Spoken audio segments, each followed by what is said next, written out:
नमस्कार, जनता टीवी देख रहे हैं आप। मैं हूं आपके साथ अमर त्रिपाठी। बुलेटिन में बात होगी कुछ अहम खबरों की। गणेश गोदियाल ने उत्तराखंड कांग्रेस अध्यक्ष का कार्यभार संभालते हुए संगठन को मजबूत करने का संकल्प जताया। पूर्व मुख्यमंत्री हरीश रावत ने कहा कि कांग्रेस राज्य में बीजेपी के विजय रथ को रोककर 2002 की तरह उलटते की। वहीं बीजेपी प्रवक्ता हनी पाठक ने कहा कि कांग्रेस की नई टीम में कुछ नया नहीं है और वे बीजेपी के लिए किसी भी तरह की चुनौती साबित नहीं होगी।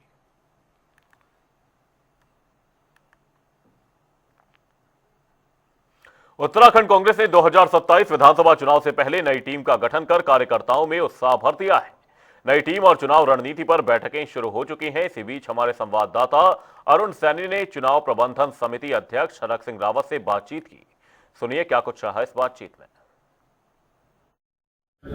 2027 के विधानसभा चुनाव को लेकर अब राजनीतिक दल खुलकर मैदान में आते हुए दिखाई दे रहे हैं। कांग्रेस पार्टी की बात की जाए तो कांग्रेस पार्टी ने भी अपनी नई टीम तैनात कर दी है प्रदेश में, जिसमें कि गणेश गोदियाल जी को प्रदेश अध्यक्ष बनाया है, प्रीतम सिंह जी को चुनाव अभियान का प्रचार समिति का अध्यक्ष बनाया है और हरक सिंह रावत जी को चुनाव प्रबंधन की जिम्मेदारी, एक अहम जिम्मेदारी संगठन ने दी है। आज बातचीत करने के लिए हमारे साथ पूर्व कैबिनेट मंत्री और वर्तमान में कांग्रेस पार्टी के चुनाव प्रबंधन कमेटी के अध्यक्ष हरक सिंह रावत जी हैं, उनसे बातचीत करेंगे। सर, जनता टीवी में आपका स्वागत है। नमस्कार जी।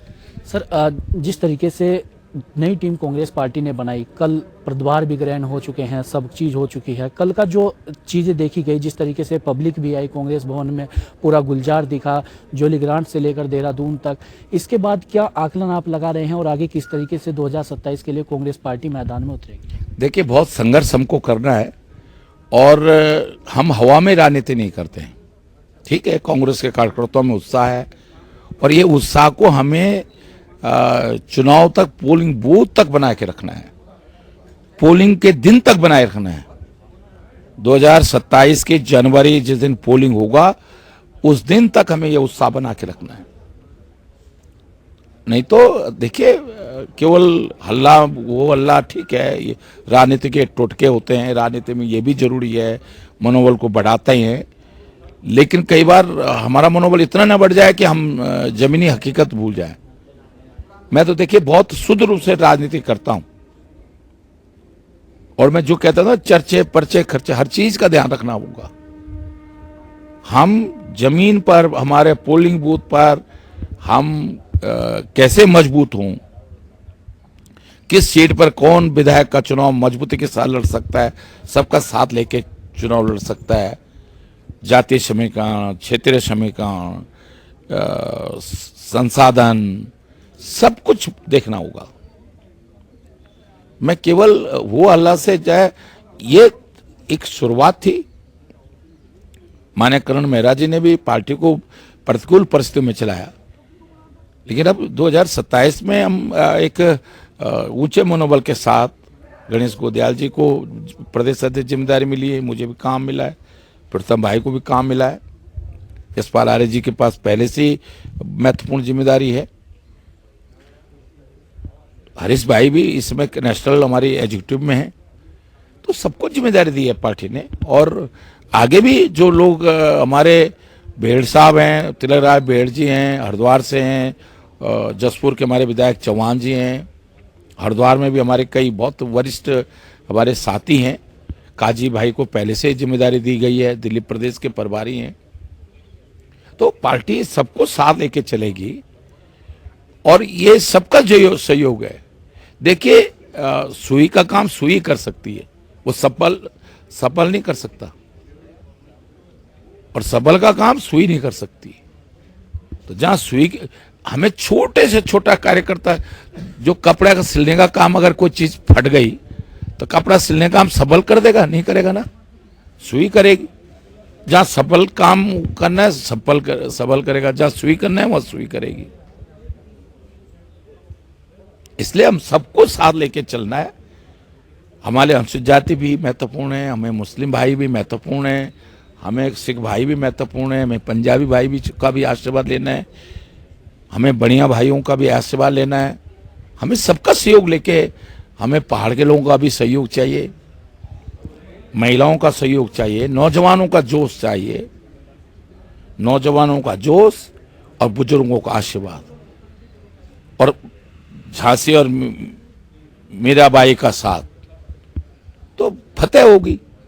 जी सर, जिस तरीके से अगर अभी देखा जाए 2017 से लेकर 2022 तक जो कांग्रेस के टिकट पर सिंबल पर चुनाव लड़े, उनमें से करीब 22 से 24 को भारतीय जनता पार्टी अपने दल में शामिल कर चुकी है।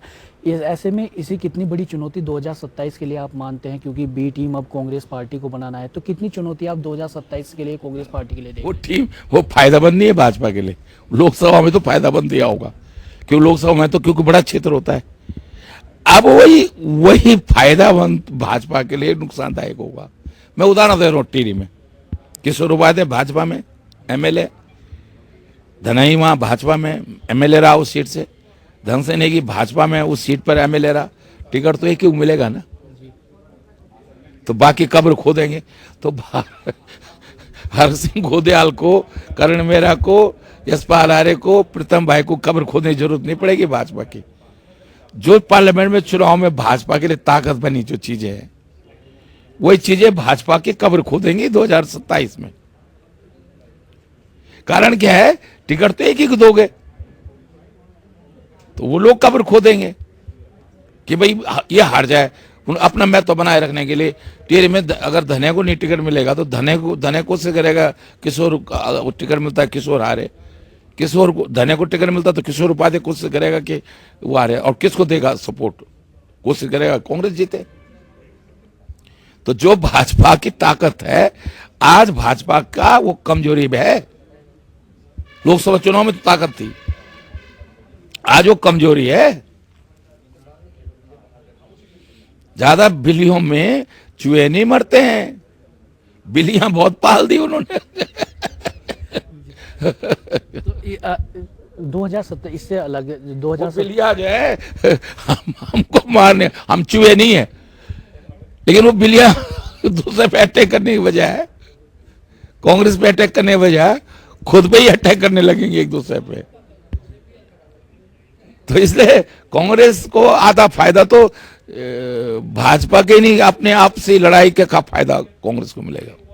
इससे अलग क्या कुछ चुनौतियां आप फिलहाल कांग्रेस के लिए देख रहे हैं 2027 को लेकर, क्योंकि भारतीय जनता पार्टी कहती है कि हमारा एक बड़ा संगठन है, बड़ी ताकत हमारे साथ है, तमाम सबका साथ है, इस तरीके की बातें तमाम होती है, तो क्या चुनौती आप कांग्रेस के लिए इस वक्त देख रहे हैं? देखिए, हमारा यूथ हमारे साथ है। पेपर लीक होने के कारण पूरा यूथ आज कांग्रेस साथ खड़ा होगा, लड़कियां खड़ी होंगी, क्योंकि उनकी भविष्य की लड़ाई कांग्रेस लड़ेगी। कांग्रेस उत्तराखंड के नौजवानों के साथ वायदा करेगी, अगर एक भी पेपर लीक हो गया, अगर कोई भी गलती हो गई एंट्रेंस एग्जामिनेशन में, तो उस अधिकारी को और उस व्यक्ति को जिसकी संलिप्तता होगी उसको वही सजा दी जाएगी जो 302 में खून करने में दी जाती है। ये मजाक है क्या? ये खून तो आप एक करते हो, फांसी मिलती है या आजीवन कारावास मिलता है। यहां तो आप तमाम हजारों लाखों लोगों का खून कर रहे हो, उनके भविष्य का खून कर रहे हो आप। ये वायदा उत्तराखंड के नौजवानों के साथ कांग्रेस करेगी कि हम पेपर लीक नहीं होगा, वो उस अधिकारी को हम आजीवन कारावास के, हम कानून में से तब्दीली करेंगे, आजीवन कारावास की सजा होगी नकल कराने वाले और वो करने वाले। मजाक हो रखा है? बच्चे इतनी मेहनत करते हैं, हमारे पहाड़ के लोगों पे, हमारे उत्तराखंड के लोगों पे इतना पैसा नहीं है, गरीब लोगों के पास, कि रिश्वत दे के पेपर खरीदें और फिर नौकरी लगे।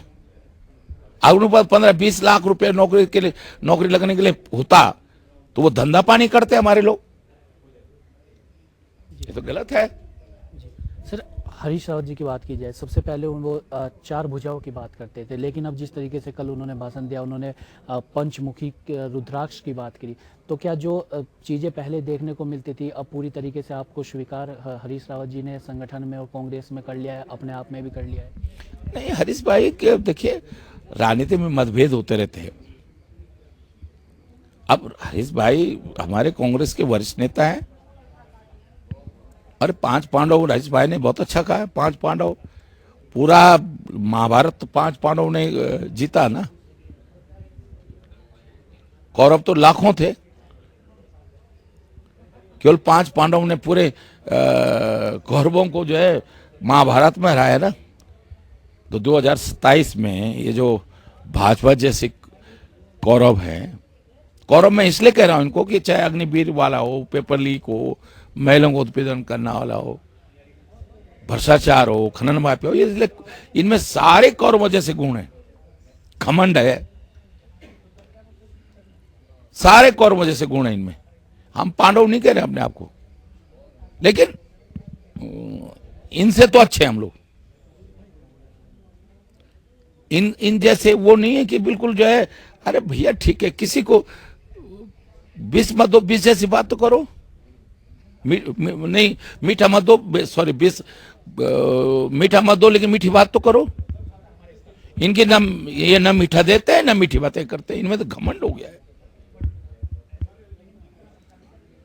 इसलिए कांग्रेस जीतेगी, लेकिन उसके लिए हम मेहनत करेंगे। देखिए रात दिन मेहनत करेंगे। अभी तो एक ही दो दिन हुआ मुझे जिम्मेदारी मिले हुए। मैं थोड़ा सक्रिय, 1 महीने से सक्रिय हुआ, वो थोड़ा मेरे बीच में पिताजी की डेथ हो गई, नहीं तो अब तक पता नहीं कितनी डफली बजा चुका होता मैं, इनके नाक में दम कर देता बीजेपी वालों के। अब देखो हरक सिंह रावत को 2007 से 12 में कैसे मैंने, ये जानते हैं ना भाजपा वाले, तभी तो डरे हुए। लेकिन वो तो कह रहे हैं कि हमें कोई असर नहीं पड़ता है, बस वही पुरानी टीम है, पुरानी बोतल है, ढक्कन नया चढ़ा दिया है, बस हमें इससे कोई असर नहीं पड़ता है। हाँ, वो महेंद्र भाई को पता नहीं, मुझे नहीं पता कि तिरेंद्र भाई को पता है कि ढक्कन वो शराब पुरानी महंगी होती है, लेकिन महेंद्र भाई को तो जरूर पता होगा। हमें तो नहीं पता, मैं पीता ही नहीं, तो मुझे पता ही नहीं कि पुरानी शराब महंगी होती है कि नई शराब महंगी होती है। तो उनको पता है कि पुरानी शराब महंगी होती है, इसलिए उनको पता है कि पुराने लोगों को जिम्मेदारी मिल गई है, तो अब हमारे लिए ये खतरा हो गया। वो यही तो कहना चाह रहे हैं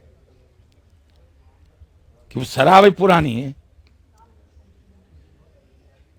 बाहर से जो है पैकिंग नहीं है, लेकिन ये 21 साल वाली शराब है, 15-18 साल वाली है, 12 साल है। और मेरे छोटा भाई महेंद्र को जरूर पता होगा इस बारे में, तभी उन्होंने ये बात बोली है। बिहार में जिस तरीके से चुनाव हुआ और बिहार में एनडीए की एक तरीके से लहर या सुनामी अगर उसे कहें, 202 सीटें उन्होंने ली, उससे भारतीय जनता पार्टी उत्तराखंड में गदगद दिखाई दे रही है। मुख्यमंत्री पुष्कर सिंह धामी कह रहे हैं कि इसी तरीके से हम उत्तराखंड में भी जीतेंगे और उत्तर प्रदेश को भी साथ में जीतेंगे। क्या चिंता कांग्रेस के लिए बिहार के इलेक्शन से, बिहार के रिजल्ट से बढ़ती हुई दिखाई दे रही है? देखिए चिंता हर जगह होनी चाहिए, और ये भाजपा गदगद है, ठीक है, अच्छी बात है, गदगद है, लेकिन गंगा गंगोत्री से निकली है, यमुना यमुनोत्री से निकली है, और देश के अंदर जो परिवर्तन की गंगा है वो उत्तराखंड से निकलेगी। अब देखिए अब आने वाला समय जो है क्या होता है। जी सर, जिस तरीके से देखा जाए, आपने ये भी कहा, बस थोड़ा सा मिलूंगा, आपने ये भी कहा कि अब भारतीय जनता पार्टी में तोड़फोड़ मचेगी, तो आपने कई लोगों कहा कि हम अब शामिल करेंगे। कई लोगों ये भी कहना है कि हरक सिंह रावत के अपनी पुत्र वधू को जो है पार्टी में, कांग्रेस में शामिल करेंगे, उन्हें पहले इसका जवाब देना चाहिए। सबको करने की कोशिश करेंगे, पुत्र वधू क्या, सब जो आ सकते हैं। कांग्रेस के झंडा सबके लिए है, और रावतों का झंडा तो वैसे भी सब आ जाते हैं, रावतों के झंडे में तो सब आते हैं। जी धन्यवाद सर। तो ये थे हमारे साथ पूर्व काबीना मंत्री हरक सिंह रावत, और जिस तरीके से साफ तौर पर तमाम बातों को लेकर कही, और चाहे जिस तरीके से संगठन को आगे बढ़ाना और कांग्रेस को आने वाले समय में किस तरीके से आगे बढ़ाना है, 2027 के लिए एक तरीके से पूरा बिगुल अब फूंक चुका है और कांग्रेस पार्टी भी पूरी तैयारी करती हुई दिखाई दे रही है। तो ऐसे में अब किस तरीके से कांग्रेस पार्टी 2027 का चुनाव लड़ेगी, और वहीं कांग्रेस पार्टी दावा ये भी कर रही है, हरक सिंह रावत जी ने भी दावा किया कि 40+ सीटें हम जो है वो लाएंगे, उस पर हमारा फोकस रहेगा। तो ऐसे में अब किस तरीके से कांग्रेस पार्टी पूरा चुनाव लड़ती है और किस तरीके से आगे पार्टी को बढ़ाने का काम करती है, यह तमाम चीजें देखने वाली होंगी। अपने सहयोगी रोहित के साथ मैं अरुण सैनी, जनता टीवी, देहरादून। बिहार चुनाव में बीजेपी गठबंधन की प्रचंड जीत पर मसूरी में जश्न मनाया गया। कैबिनेट मंत्री गणेश जोशी ने कार्यकर्ताओं संग ढोल नगाड़ों पर नृत्य करते हुए जीत का उत्सव मनाया। उन्होंने कहा कि जनता ने विपक्ष की अभद्र भाषा को वोटों से खारिज कर दिया। साथ ही उन्होंने एग्जिट पोल को गलत साबित बताया और 200+ सीटों को विकास की मजबूत शुरुआत कहा। साथ ही 2027 में उत्तराखंड में बीजेपी की फिर वापसी का दावा भी किया।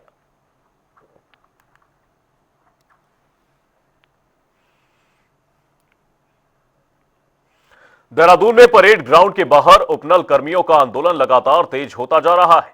वहीं नियमितीकरण और वेतन में जीएसटी कटौती बंद करने की मांगों के बीच अब 4 कर्मियों ने भूख हड़ताल शुरू कर दी है। इसी बीच पूर्व कैबिनेट मंत्री हीरा सिंह बिष्ट उपनल कर्मियों के समर्थन में पहुंचे और साथ ही कहा कि हाईकोर्ट और सुप्रीम कोर्ट दोनों ही लंबे समय से सेवा दे रहे कर्मियों के नियमितीकरण पर सहमति जता चुके हैं, फिर भी सरकार कार्रवाई से पीछे हट रही है।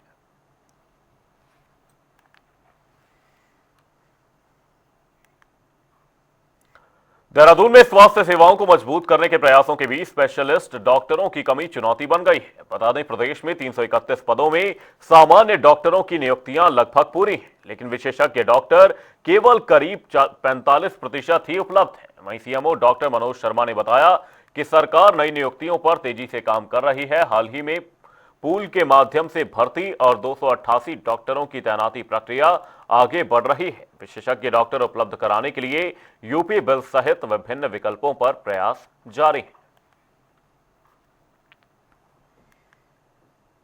सिडकुल पुलिस ने रोशनपुरी रावली महदूद में छापेमारी कर अतीक अहमद के घर से 50 से अधिक अवैध एलपीजी सिलेंडर बरामद किए। आरोपी कोई भी वैध दस्तावेज नहीं दिखा सका। रिहायशी इलाके में इतने सिलेंडरों का भंडारण बड़ा हादसा बन सकता था। वहीं स्थिति की गंभीरता को देखते हुए जिला पूर्ति अधिकारी को बुलाकर संयुक्त कार्रवाई की गई। वहीं पुलिस ने अतीक अहमद के खिलाफ मुकदमा दर्ज कर जांच शुरू कर दी है।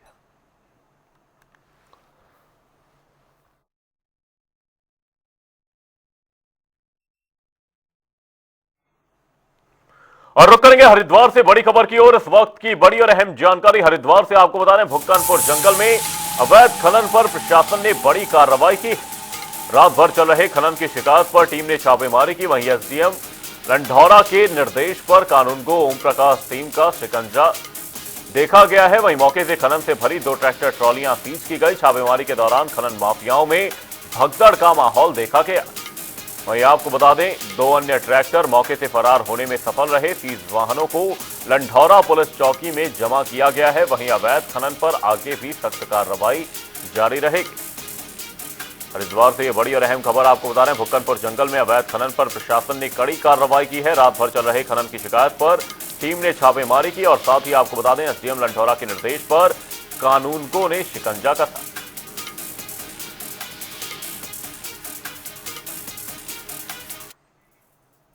और रुक करेंगे अगली बड़ी खबर की ओर। जन अधिकार पार्टी ने 2027 चुनाव की तैयारियां तेज कर दी। हरिद्वार जिला कार्यालय में अहम बैठक आयोजित की गई। हेमा भंडारी के नेतृत्व में रणनीतिक बैठक हुई। रुड़की लंढौरा कार्यालय में अभिषेक बहुगुणा ने ब्रीफिंग दी। वहीं संगठन विस्तार और बूथ प्रबंधन पर निर्देश दिए। मजबूत बूथ नेतृत्व को 2027 सफलता की कुंजी बताया और साथ ही बोला कि जनता में पार्टी की स्वीकार्यता बढ़ रही है। हरिद्वार से ये बड़ी और अहम खबर आपको बता रहे हैं। जन अधिकार पार्टी ने 2027 चुनाव की तैयारियां तेज कर दी हैं। आपको बता दें, हरिद्वार जिला कार्यालय में ये अहम बैठक आयोजित की गई। हेमा भंडारी के नेतृत्व में ये रणनीतिक बैठक हुई। रुड़की लंढौरा कार्यालय में अभिषेक बहुगुणा ने ब्रीफिंग दी और साथ ही आपको बता दें, संगठन विस्तार और बूथ प्रबंधन को लेकर विशेष निर्देश दिए गए। मजबूत बूथ नेतृत्व को 2027 सफलता की कुंजी भी बताया। हल्द्वानी के उजाला नगर में देर रात हुए बवाल के बाद अब हालात पूरी तरह से सामान्य बताए जा रहे हैं। बता दें कि पुलिस ने तुरंत कार्रवाई करते हुए बवाल में शामिल 6 लोगों को हिरासत में लिया है, जबकि कुछ अज्ञात लोगों के खिलाफ मुकदमा भी दर्ज कर लिया गया है। इसी पर सिटी मजिस्ट्रेट ने बताया कि स्थिति बिगड़ने की आशंका के चलते सभी थानों की पुलिस को रात में ही अलर्ट कर दिया गया था और एसपी सिटी के अनुसार मामले में 2 एफआईआर भी दर्ज की गई हैं और पुलिस अब सीसीटीवी फुटेज के साथ साथ अन्य साक्ष्यों की जांच में जुट गई है।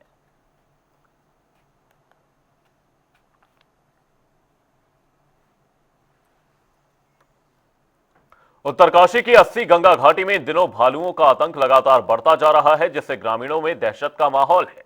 वहीं खतरे को देखते हुए वन विभाग ने अपनी गश्त तेज कर दी है। साथ ही रेंजर और वन कर्मियों की टीम इलाके में लगातार निगरानी कर ग्रामीणों की सुरक्षा सुनिश्चित करने में जुटी हुई है। सुरक्षा के मद्देनजर टीम की संख्या बढ़ा दी गई है। उत्तरकाशी से ये तस्वीरें आपको दिखा रहे हैं। ग्रामीणों की सुरक्षा सुनिश्चित करने के प्रयास लगातार जारी हैं। रेंजर और वनकर्मी लगातार क्षेत्र में निगरानी कर रहे हैं।